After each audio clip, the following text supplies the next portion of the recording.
शुभ सकाळ, good morning. मी आत्ता घरातले देवपूजा केली आणि तुळशीला पाणी घालते. तुळशीला पाणी घातल्याच्या नंतर मला घरातले काम आवरायचे. हे बा, तुळशीचं पाणी घालणं झालं आणि पूजा करते तुळशीची आणि ओटी भरायची. पण आज महिलांचा किती आनंदाचा दिवस आहे, कारण आज आहे वटपौर्णिमा. तर माझी साडी कशी दिसते आणि ते मध्ये मध्ये मूविंग करत होती, म्हणत होती मला की मला देवपूजा करू दे, मला तुळशीला पाणी घालू दे. ते बा, मी म्हणलं थांब बाई, आता माझी पूजा होऊ द्या अगोदर आणि मग तू नंतर पूजा कर.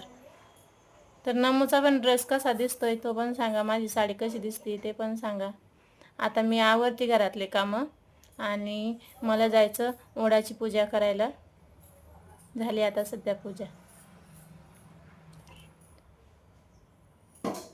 बाय.